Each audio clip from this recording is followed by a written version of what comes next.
नमस्कार एमपी अब तक आप देख रहे हैं और आपके साथ मैं हूं पुनीत। और चलिए खबरों की शुरुआत करते हैं। शिवराज कैबिनेट की बैठक में क्या फैसले हुए हैं इसके साथ। तो आज बैठक हुई, कई बड़े और अहम फैसले लिए गए और बैठक में सबसे बड़ा फैसला नगर पालिका संशोधन अध्यादेश 2021 पारित किया गया है। निकाय चुनाव से पहले सरकार ने बड़ा दांव खेला। 6000 से ज्यादा अवैध कॉलोनियों को वैध करने का निर्णय लिया गया। छिंदवाड़ा में नए जेल परिसर को बनाने की भी मंजूरी दी गई। तो अब भोपाल में भी वन विभाग का एक ही कार्यालय होगा। कई और फैसले भी इस बैठक में लिए गए।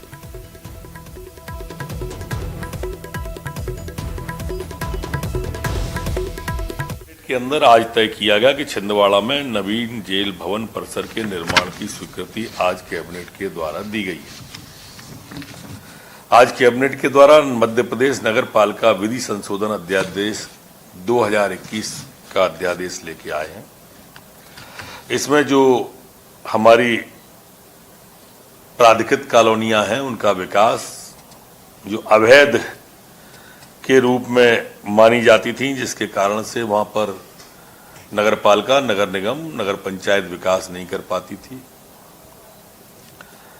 बिजली की दिक्कत, वो भी आज पारित किया। और इसी तरह से एफएआर जो 10 कर बढ़ाकर 20% का था, उसे आज बढ़ाकर 30% का किया है एफएआर को। और वहीं हाइट जो थी, वो हाइट में भी छूट देने के लिए आज सहमति बनी है, अगर वो फायर जैसी अनेक चीजों की शर्तों को फुलफिल करता हो तो। और इधर अवैध कॉलोनियों को वैध करने के फैसले पर मंत्री भूपेंद्र सिंह का कहना है कि इस फैसले से अवैध कॉलोनियों में रह रहे लोगों को राहत मिलेगी। कॉलोनाइजर को डेवलपमेंट के काम कराने होंगे। एफआरआर की राशि बढ़ाकर 30% तक की गई है। इसके अलावा बिल्डरों को अब प्रदेश स्तर पर लाइसेंस दिया जाएगा। 6000 जिनको पूर्व में हम लोगों ने 2017 में 5007 कॉलोनियों को हम लोगों ने उस समय वैध कर दिया था, अधिकृत कॉलोनी कर दिया था, पर बाद में ग्वालियर हाई कोर्ट से उस पर स्टे हुआ और स्टे के बाद फिर हाई कोर्ट ने कहा कि आप एक्ट में अमेंडमेंट करें। हम लोगों ने एक्ट में अमेंडमेंट किया और एक्ट में अमेंडमेंट करके अब इन सारी कॉलोनियों को हम लोगों ने वैध कर दिया है। कानून व्यवस्था को लेकर सीएम शिवराज सिंह चौहान ने आज बैठक की, जिसमें कलेक्टर, एसपी, आईजी, कमिश्नर को निर्देश दिए गए मुख्यमंत्री की तरफ से। मुख्यमंत्री ने कहा कि बेटियों के साथ हो रहे अपराध अक्षम्य हैं और इस पर सख्त एक्शन होना चाहिए। किसी भी घटना में गृह मंत्री और डीजीपी को तुरंत सूचना दें। अपराधियों को नेस्त नाबूद करने के लिए दोबारा अभियान शुरू किया जाए।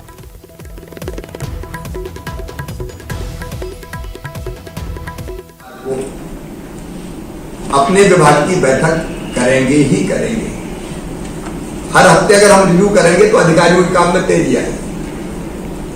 लीड मंत्री को करना है और निर्देशों का पालन अधिकारियों को करना है। इसलिए नियमित रूप से ये सोमवार की बैठक बहुत आवश्यक है। और आप समय सीमा में काम हो रहा है कि नहीं हो रहा है चेक करें, निर्देश दें। और कहीं आपको बाधा लगती है कि देर हो रही है या ठीक से काम नहीं हो रहा है, तो हम लोग फिर उसको बहुत गंभीरता से लेंगे। मैं भी गंभीरता से लूंगा। सीहोर जिले के नसरुल्लागंज तहसील के पांडा गांव में सीप नदी पर बने पुल का सीएम शिवराज सिंह चौहान ने शुभारंभ किया। इस मौके पर पुल के नजदीक एक कार्यक्रम आयोजित किया गया। वहीं सीएम शिवराज सिंह चौहान ने ग्रुप ऑफ मिनिस्टर्स की बैठक में महिलाओं के लिए अलग पदनाम का इस्तेमाल के मुद्दे को उठाते हुए उसमें बदलाव की बात कही। सीएम ने बैठक में शामिल मंत्रियों को शैक्षणिक पाठ्यक्रम में महिलाओं को कमतर बताने वाले अंशों को जल्द ही हटाने का निर्देश दिया है।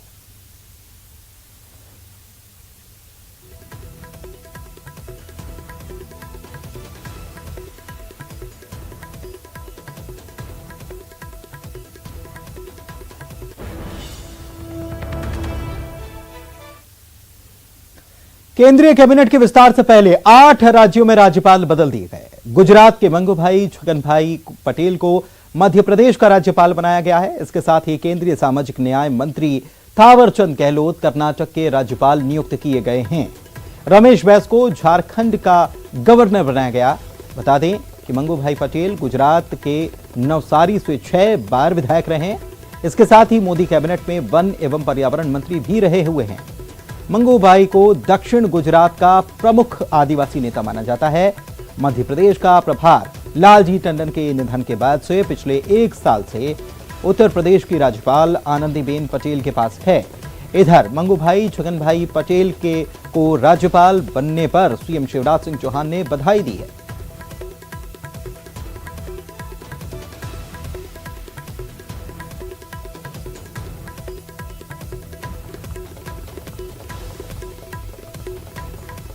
महामहिम राष्ट्रपति जी ने मेरे पर जो जिम्मेवारी दी है वो बहुत अच्छी तरह उसको निभा सकूं, ऐसी मेरी भगवान से प्रार्थना है।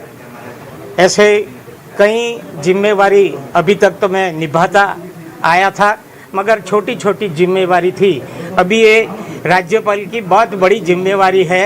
मैं मध्य प्रदेश की जो जनता है वो मेरे पर जो अपेक्षा रखेगी और मेरे पास जो सरकार काम लाएगी, उसी तरह मैं उनको साथ मिलाकर मैं वो जो जिम्मेवारी भी निभाऊंगा और ये जिम्मेवारी में प्रभु का मेरा साथ मेरे को बनी रहे, ऐसी मेरी भगवान के पास प्रार्थना है। भारत के यशस्वी प्रधानमंत्री जी और राष्ट्रपति जी और शीर्ष नेतृत्व ने मुझे कर्नाटक का राज्यपाल बना करके जो दायित्व दिया है, निश्चित रूप से ये एक जिम्मेदारी है। इन्होंने मेरे प्रति जो विश्वास व्यक्त किया है, मैं आपको आश्वस्त कर सकता हूँ कि उस विश्वास पर खरा उतर के जो दायित्व मुझे मिला है, बहुत अच्छा लग रहा है कि एक स्टेट को देखे और दूसरा स्टेट देखने जा रहे हैं और काम करने में अच्छा लगेगा कि हर एक स्टेट की भौगोलिक परिस्थितियाँ, राजनीतिक परिस्थितियाँ अलग अलग होती है और उसको देखकर वहाँ पर जैसे हम त्रिपुरा का विकास किए वैसे हम झारखंड का भी विकास करने का प्रयास करेंगे।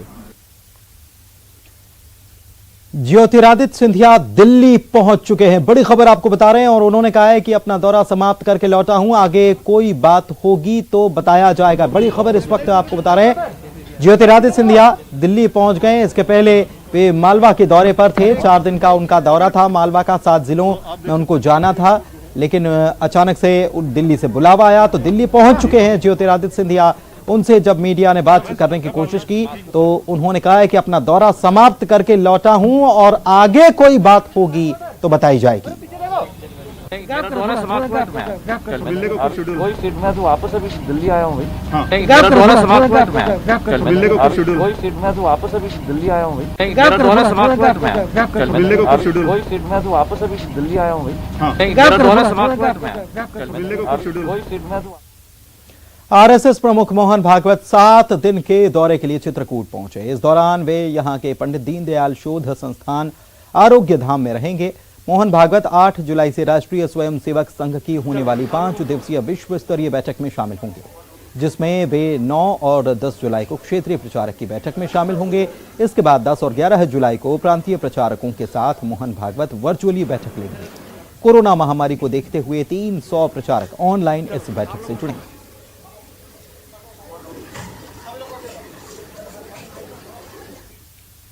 देवास के नेमावर हत्याकांड पर सियासी उबाल जारी है। कमलनाथ के आदिवासी परिवार से मुलाकात के बाद बीजेपी हमलावर हुई है और इस मामले पर सिंधिया ने भी सरकार का बचाव कर लिया और कहा कि किसी भी दोषी को बख्शा नहीं जाएगा। सरकार इस मामले में कार्रवाई कर रही है। तो गृह मंत्री डॉक्टर नरोत्तम मिश्रा ने कहा कि कोरोना काल में भरपूर आराम करने के बाद कमलनाथ राजनीतिक पर्यटन पर निकले हैं। मंत्री विश्वास सारंग और कैलाश विजयवर्गीय ने भी कांग्रेस पर निशाना साधा है।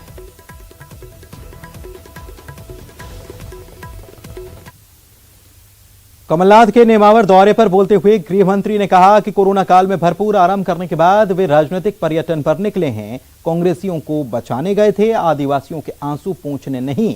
प्रदेश में बच्चियों के साथ हो रही रेप की घटनाओं पर बोलते हुए उन्होंने कहा कि ये घटनाएं शर्मनाक हैं और दोषियों को छोड़ा नहीं जाएगा, उन्हें फांसी के तख्ते पर ले जाया जाएगा। में भरपूर आराम करने के बाद राजनीतिक पर्यटन पे निकले आदरणीय कमलनाथ जी।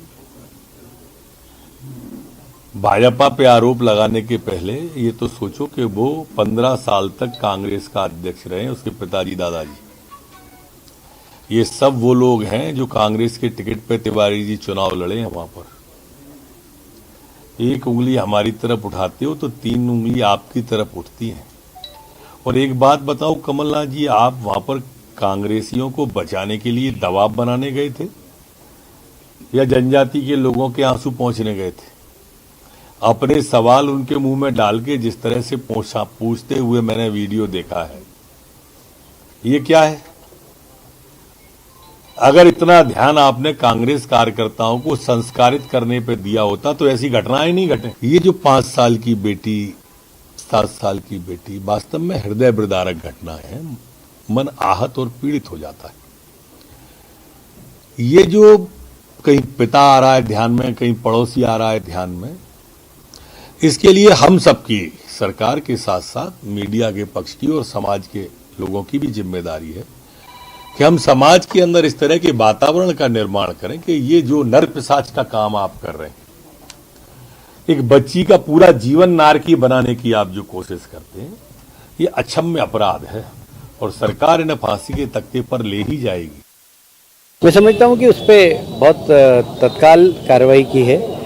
घटना बहुत दुखद है, उस पर राजनीति नहीं होना चाहिए क्योंकि अपराधियों ने अपना जुल्म भी कबूल कर लिया है और पकड़ा भी गए हैं। उसके बाद यदि आप राजनीति करोगे तो मैं समझता हूँ ठीक। लाशों पर राजनीति करना और केवल अपनी राजनीतिक रोटी सेकने के लिए इस तरह से अनर्गल बयानबाजी करना, ये कांग्रेस के नेताओं की आदत हो गई है। मध्य प्रदेश की कानून व्यवस्था चुस्त और दुरुस्त है और उसी का परिणाम है कि घटना के तुरंत बाद जिस मुस्तैदी के साथ नेमावर ने, सरकार ने और पुलिस ने काम किया, दोषियों को पकड़ लिया गया और जैसा माननीय मुख्यमंत्री जी ने कहा है कि फास्ट ट्रैक पर सभी दोषियों के खिलाफ केस चलेगा, कड़ी से कड़ी सजा मिले, ये हमारा उद्देश्य है। जो लोग ये सब काम करवाते हैं वो वहाँ रक्षा के लिए नहीं पहुँचते। वास्तव में देखा जाए तो जो क्या बोलते हैं उनको, क्या शब्द कहें, कि जो अपराधी होते हैं उनका मनोबल बढ़ाने के लिए लोग पहुंचते हैं। इंदौर पहुंचे पूर्व मुख्यमंत्री दिग्विजय सिंह ने महंगाई को लेकर केंद्र सरकार पर निशाना साधा और आरोप लगाया कि पेट्रोल डीजल पर टैक्स लगाकर सरकार ने 4.5 लाख करोड़ रुपए वसूले हैं। उद्योगपतियों और कॉरपोरेट्स का टैक्स कलेक्शन घट गया है। 7 महीने में सिलेंडर के दाम 350 रुपए महंगे हो गए। उन्होंने कहा कि अगर यूपीए सरकार के समय जितना सेंट्रल एक्साइज टैक्स कर दिया जाए तो पेट्रोल 25 रुपए और डीजल 30 रुपए लीटर सस्ता हो जाएगा। इसके अलावा दिग्विजय सिंह ने प्रदेश में चल रहे अवैध खनन का मुद्दा उठाया। नेमावर हत्याकांड के आरोपियों को फास्ट ट्रैक के जरिए 3 महीने के भीतर सजा देने की मांग की। सिंधिया को केंद्र में मंत्री बनाए जाने पर बधाई भी दी। गौरतलब है कि दिग्विजय सिंह गांधी भवन में संयुक्त श्रद्धांजलि सभा में शामिल हुए थे, जहां कोरोना से जिंदगी की जंग हार चुके कांग्रेस के कार्यकर्ताओं को, नेताओं को श्रद्धांजलि दी गई।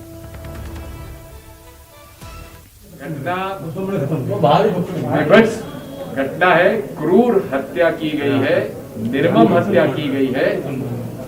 इन्हें तो तत्काल 3 महीने के अंदर केस का डिस्पोजल फास्ट ट्रैक में डालकर फांसी की सजा होनी चाहिए, जिस प्रकार से निर्भया कांड में हुई। और यहां रुक रहे एक छोटे से ब्रेक के लिए, जल्द हाजिर होंगे, आप बने रहिए हमारे साथ।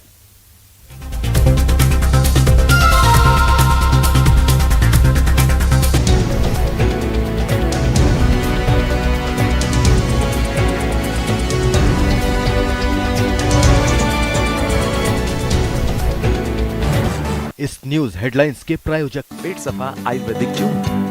पेट सफा, हर रोग दफा।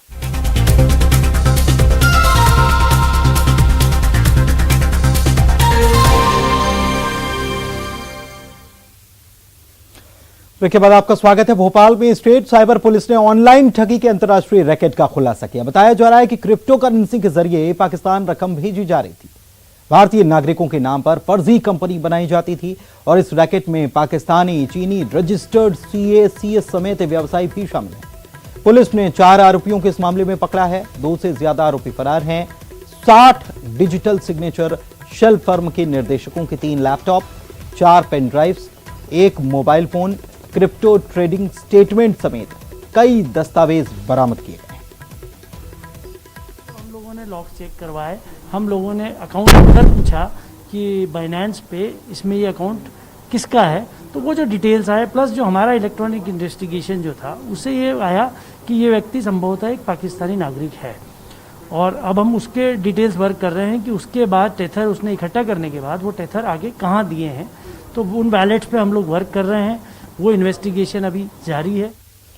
और उज्जैन से बड़ी खबर आपको बता रहे हैं, ड्रोन उड़ाने से पहले अब परमिशन लेनी होगी। महाकाल मंदिर समेत संवेदनशील इलाकों में ड्रोन पर बैन कर दिया गया है। परमिशन से पहले ड्रोन की जांच करानी होगी और एडीजी ने एसपी को निर्देशित कर दिया है इस पूरे मामले को लेकर। तो ये बड़ी खबर इस वक्त आपको बता रहे हैं उज्जैन से कि ड्रोन उड़ाने से पहले अब परमिशन लेनी आवश्यक है, परमिशन लेनी जरूरी है। महाकाल मंदिर समेत संवेदनशील इलाके जो हैं वहां पर ड्रोन पर बैन लगाया गया है और उड़ाने से पहले परमिशन लेनी होगी, परमिशन से पहले ड्रोन की जांच करानी होगी।